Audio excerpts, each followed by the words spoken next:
21h30, Madame, Monsieur, bonsoir. Tout de suite, les titres du journal. Lors de sa réunion hebdomadaire, le Conseil des ministres adopte plusieurs projets de décret et une communication relative à l'assainissement de la masse salariale du personnel de l'État.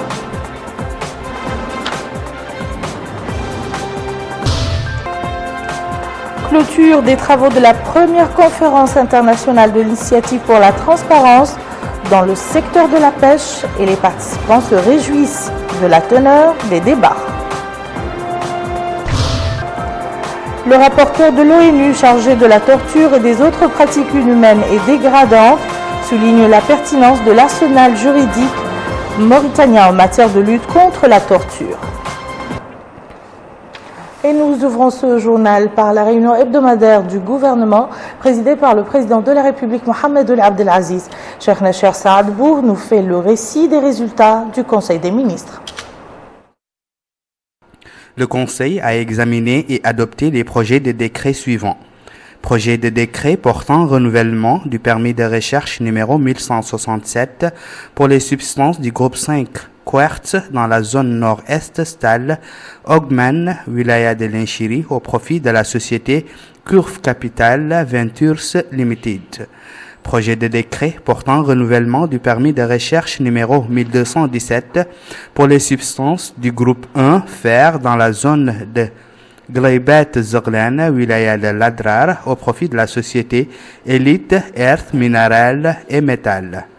Projet de décret portant renouvellement du permis de recherche numéro 1461 pour les substances du groupe 1 fer dans la zone de Twingerge Sud, Wilaya de Tirizamour au profit de la société Énergie Atlantique SARL. Projet de décret portant renouvellement du permis de recherche numéro 1770 pour les substances du groupe 5 quartz dans la zone de Grarat Besseneis, Wilaya de Dakhlet Nouadhibou et de Lenchiri au profit de la société Curve Capital Ventures Limited. Projet de décret portant renouvellement du permis de recherche numéro 1847 pour les substances du groupe 1 fer dans la zone de Gleibat Zanzer, Wilaya de Ladrar au profit de la société Jindal Steel and Power Mauritius Limited.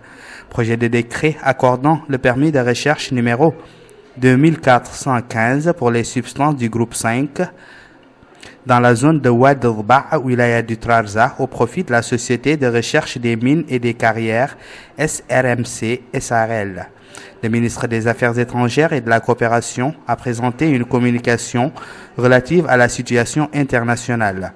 Le ministre de l'Intérieur et de la décentralisation a présenté une communication relative à la situation intérieure. Le ministre des Finances a présenté une communication relative à l'assainissement de la masse salariale du personnel de l'État. La ministre secrétaire générale du gouvernement a présenté une communication relative à la création d'une structure de promotion et de refinancement des institutions de microfinance.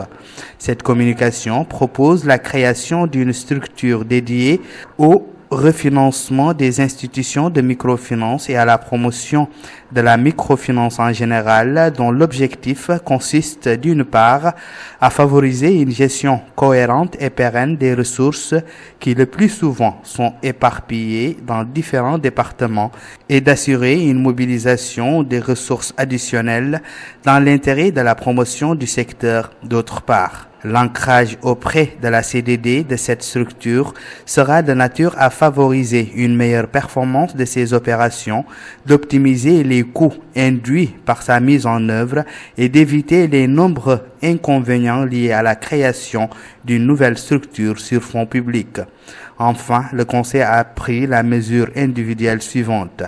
Ministère de l'Enseignement supérieur et de la Recherche scientifique, établissement public, Institut supérieur professionnel de langue, de traduction et de l'interprétariat, directeur général Doudouane Mohamed, professeur d'enseignement supérieur, précédemment directeur général adjoint du même institut. Les ministres des Relations avec le Parlement et la société civile, porte-parole du gouvernement et des finances respectivement, Mohamed Lamine Ould Cheikh et Mokhtar Ould Diaye, ont commenté les travaux du Conseil des ministres. Intervenant en premier lieu, le ministre des Relations avec le Parlement et la société civile, porte-parole du gouvernement, a indiqué que le Conseil a examiné et adopté des projets de décret et des communications dont l'une est relative à l'assainissement de la masse salariale du personnel de l'État.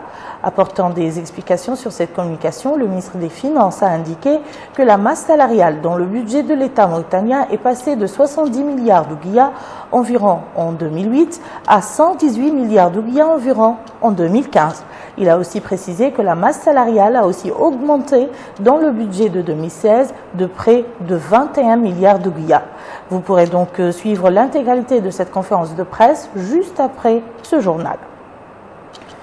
Les rideaux sont tombés hier à Nouakchott sur les travaux de la première conférence internationale de l'initiative pour la transparence dans le secteur de la pêche. La rencontre organisée par le ministère des Affaires économiques et du Développement en collaboration avec les partenaires au développement de la Mauritanie a été l'occasion pour Sid Ahmedoul Raïs, ministre des Affaires économiques et du Développement, de prononcer une allocution dans laquelle il s'est dit réjoui de la teneur des débats qui ont précédé cette table ronde de clôture. Bokar Bailaba nous fait le point sur les temps forts de ces travaux. Cette première conférence internationale de l'initiative de transparence dans le secteur des pêches a été marquée par plusieurs interventions, notamment les présidents mauritaniens et sénégalais, d'experts et de représentants d'organisations régionales et internationales. Et à l'ouverture des travaux de cette rencontre, le président de la République, M. Mohamed Ould Abdelaziz, a souligné que le secteur de la pêche, à la différence de celui des industries extractives, n'a pas encore bénéficié de par le monde d'un niveau d'assainissement suffisant pour optimiser à la fois la rentabilité économique de ces ressources et leur indispensable durabilité. Il a ajouté que la promotion de la transparence et la bonne gouvernance est un impératif moral majeur pour une pêche responsable.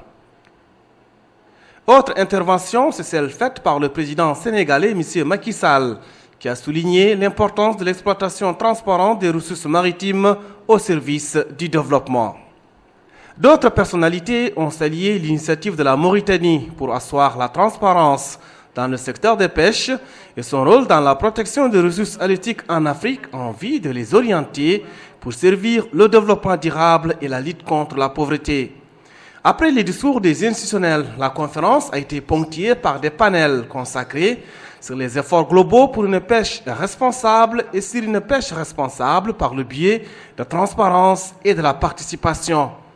Tous les panélistes sont sur la même longueur d'onde. La pêche crée des emplois, ouvre des opportunités de commerce et constitue une source importante de protéines pour des millions d'habitants de pays côtiers comme la Mauritanie. Cependant, les panélistes mettent en bémol. La pêche fait face à un avenir incertain.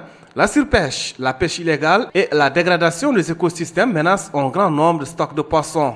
Les travaux de cette première conférence ont été sanctionnés par une déclaration dite de Nouakchott. Les participants ont salué le leadership de la Mauritanie à établir la transparence dans le secteur des pêches en tant qu'initiative globale multipartite qui vise à rendre la pêche plus durable et plus responsable. Les participants à la conférence soulignent le fait que la transparence en matière d'accès aux pêcheries maritimes est essentielle pour protéger les droits des pêcheurs et faciliter un commerce de la pêche de manière juste, durable et responsable. Le rapporteur de l'ONU chargé de la torture et des autres pratiques inhumaines et dégradantes, Juan Ernesto Mendez, a souligné la pertinence de l'arsenal juridique mauritanien en matière de lutte contre la torture. Il a ajouté que des avancées notoires ont été réalisées au plan juridique et que le mécanisme adopté en la matière fait de la Mauritanie un modèle à suivre et un bel exemple de travail sur le terrain. Emina Abdelaziz. La Mauritanie a réalisé des avancées notoires dans le domaine des droits de l'homme. C'est ce qu'a précisé le rapporteur de l'ONU chargé de la torture et des autres pratiques inhumaines et dégradantes en visite actuellement dans notre pays. M. Juan Ernesto Mendez a souligné la pertinence de l'arsenal juridique mauritanien en matière de lutte contre la torture, considérant que le mécanisme adopté et la matière fait de la Mauritanie un modèle à suivre et un bel exemple de travail sur le terrain. Les responsables onusiens qui s'exprimaient au cours d'une conférence de presse tenue à Nouakchott a fait remarquer que le mécanisme mauritanien pour la prévention de la torture offre l'opportunité de s'informer sur les conditions des détenus et de transmettre leurs doléances, bien qu'il ait besoin des ressources financières nécessaires pour mieux accomplir sa mission et renforcer son autonomie. Au sujet du déroulement de sa visite en Mauritanie, le rapporteur de l'ONU a remercié la Mauritanie d'avoir honoré ses engagements en lui, accordant les facilités nécessaires, surtout l'accès sans condition aux restrictions à tous les endroits qu'il entend visiter. Durant mon séjour en Mauritanie, je n'ai pas rencontré des difficultés et j'ai pu rencontrer individuellement les détenus dont la majorité n'a pas à avoir subi des traitements dégradants, a-t-il déclaré. Évoquant la détention des enfants, le rapporteur a salué l'initiative mauritanienne de créer un centre spécial pour les mineurs dénommé Centre d'accueil et d'insertion des enfants en conflit avec la loi, estimant qu'il s'agit d'un établissement idéal et appelé à la création éventuelle d'autres centres pour isoler les enfants détenus des autres prisonniers. S'agissant de l'esclavage, M. Juan a souligné que la Mauritanie a éradiqué toutes les pratiques esclavagistes, adopté des lois qui criminalisent celles-ci, réalisé des avancées en matière de lutte contre la violence conjugale et les comportements dégradants à l'endroit des femmes. Ce sont là des actes importants qui méritent d'être appréciés et reconnus, a-t-il conclu. Au terme de cette conférence de presse, les journalistes ont évoqué plusieurs questions relatives à la situation des droits de l'homme en Mauritanie avant que le rapporteur de l'ONU a présenté des éclaircissements sur ces questions. Les locaux de l'ambassade de France à Nouakchott ont abrité hier soir la cérémonie de lancement du site France Alumni Mauritanie.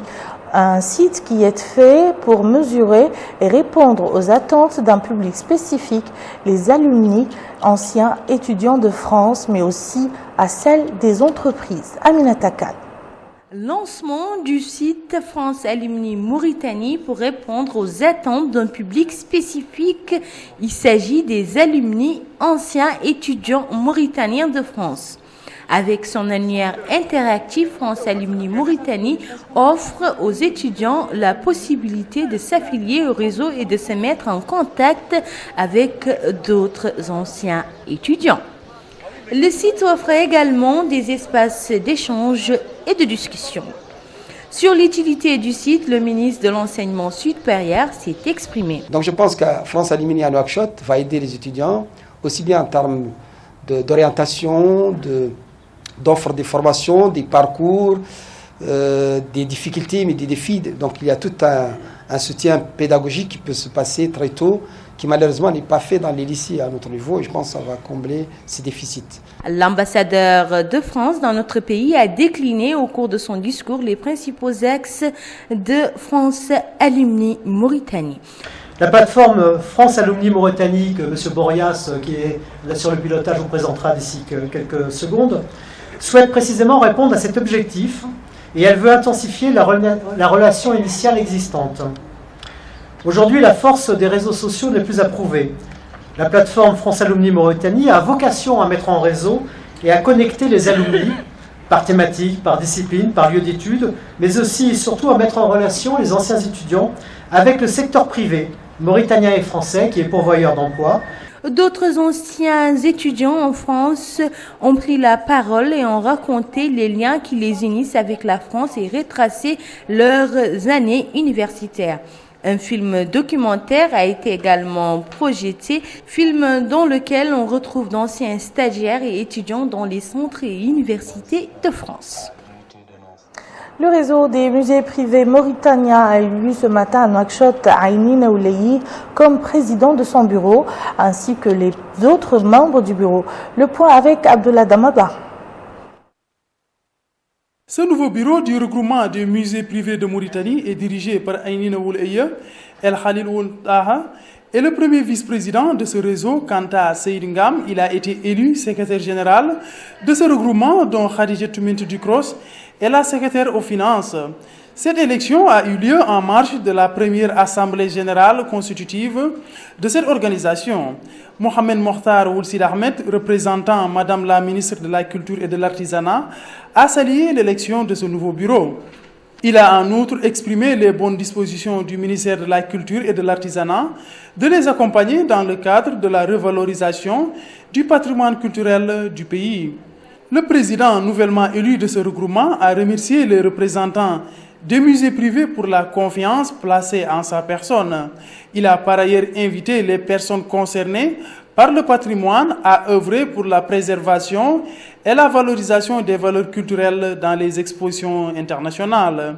Le regroupement des musées privés de Mauritanie compte mettre en œuvre une feuille de route avec laquelle l'accent sera mis sur la formation et l'équipement pour doter les musées privés de Mauritanie d'un vivier de ressources humaines, de compétences et du savoir-faire afin de s'ouvrir au monde avec son identité culturelle dans l'ancrage d'un islam tolérant et solidaire.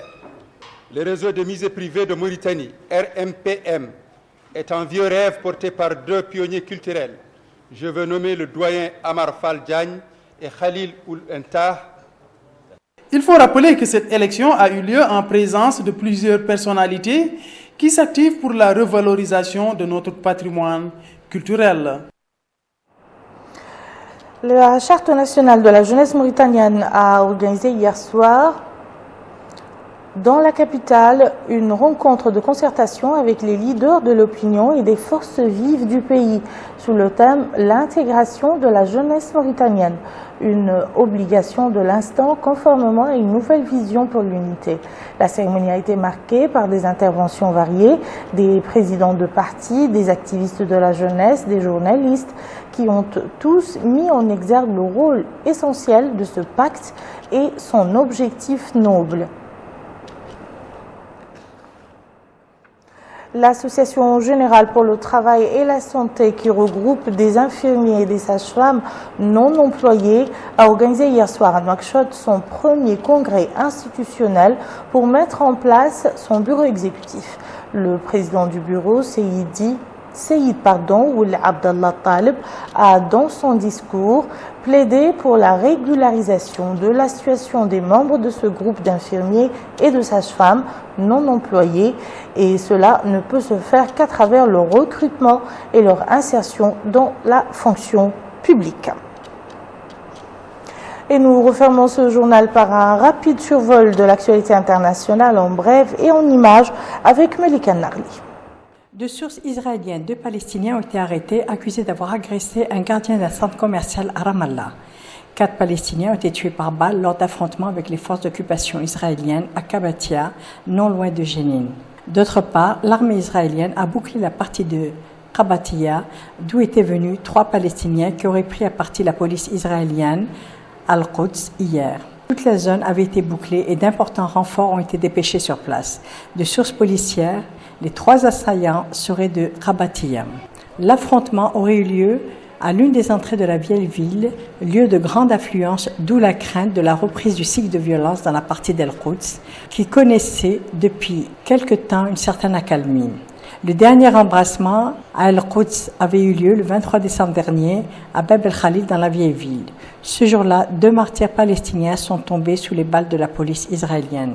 Depuis octobre dernier, 164 martyrs palestiniens sont morts sous les balles de l'armée d'occupation israélienne et 26 Israéliens selon des sources internationales. 3 Algériens soupçonnés d'avoir préparé un attentat pour le compte du groupe armé État islamique ont été arrêtés en Allemagne dans le cadre d'une opération policière d'envergure. Un couple qui vivait dans un centre de réfugiés d'Attendant à environ 80 km de Cologne a notamment été écroué sur la base de mandats d'arrêt algériens.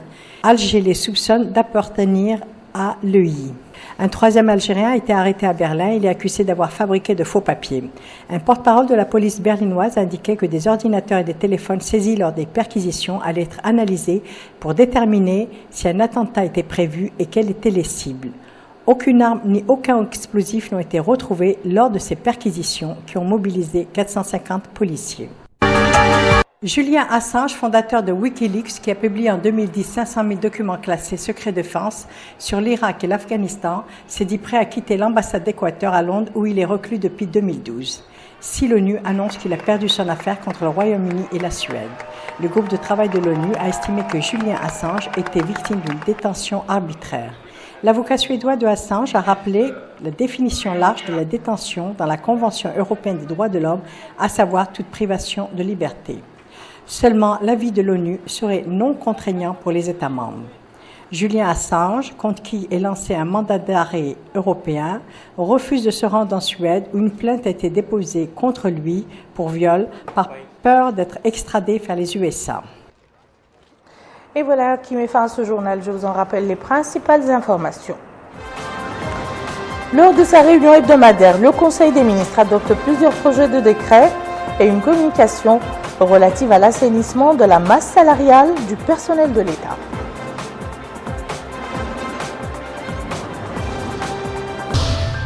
Clôture des travaux de la première conférence internationale de l'initiative pour la transparence dans le secteur de la pêche et les participants se réjouissent de la teneur des débats. Le rapporteur de l'ONU chargé de la torture et des autres pratiques inhumaines et dégradantes souligne la pertinence de l'arsenal juridique mauritanien en matière de lutte contre la torture. Merci, Madame, Monsieur. À demain, Inch'Allah.